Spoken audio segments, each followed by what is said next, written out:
lisez. Vous n'imaginez pas le plaisir que ça va vous procurer. Je le dis avec beaucoup de conviction parce que j'ai moi-même des enfants, j'en ai un qui est lycéen, et c'est devenu un combat la lecture. Et je veux juste dire à tous ceux qui nous écoutent que ce combat, nous le menons avec Marc Ledré-Lacharrière, avec Luce Perrault, avec Éric Reynard qui est présent, avec tous les journalistes qui sont présents ici et qui écrivent.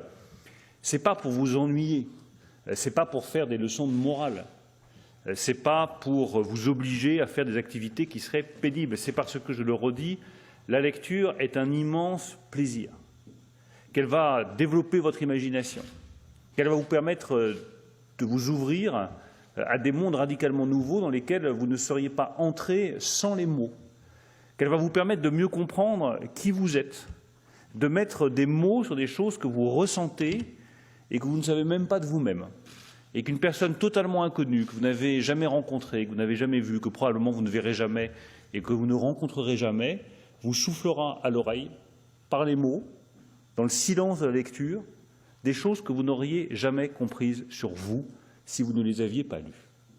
On apprend plus sur son désir d'aventure en lisant Robinson Crusoe qu'en partant en voyage. On apprend plus sur le désir et la jalousie qui peut animer le désir et qui est souvent à la base du désir, en lisant Albertine retrouvée ou La prisonnière, qu'en faisant soi-même l'expérience. Et quand on souffre soi-même de jalousie parce qu'on aime quelqu'un qui ne vous aime pas ou qui est aimé par quelqu'un d'autre, eh bien, il suffit de lire Proust pour comprendre ce que c'est que ce sentiment, de mettre des mots dessus, et ces mots vont vous apaiser. Ces mots vont vous apaiser parce que vont vous faire comprendre que vous faites partie d'une collectivité qui ressent les mêmes choses et que vous n'êtes pas tout seul. Et c'est ça la singularité de la lecture. C'est que c'est une activité solitaire qui vous ouvre au reste du monde. Vous êtes seul et vous n'êtes jamais autant avec tous les autres que lorsque vous lisez un livre. Donc je le redis à tous ceux qui nous écoutent, à tous les jeunes qui nous écoutent, lisez, arrachez-vous aux écrans. Arrachez-vous aux écrans. Les écrans vous dévorent, la lecture vous nourrit. C'est toute la différence. Les écrans vous vident, les livres vous remplissent. C'est toute la différence.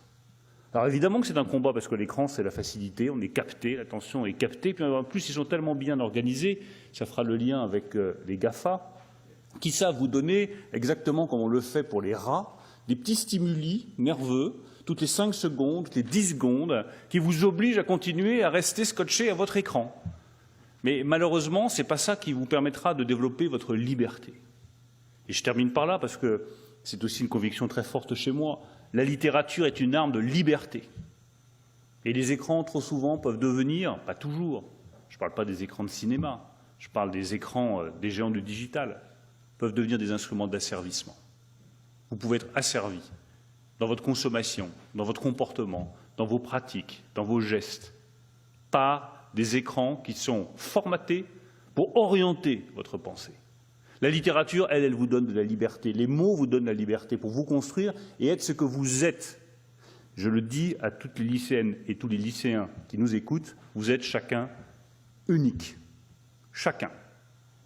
Eh bien, la littérature vous permettra, et les livres vous permettront, de découvrir à quel point vous êtes unique et à quel point vous ne ressemblez à personne d'autre. C'est ça ce qui fait l'humanité. Chaque personne est unique et c'est la littérature qui nous l'apprend.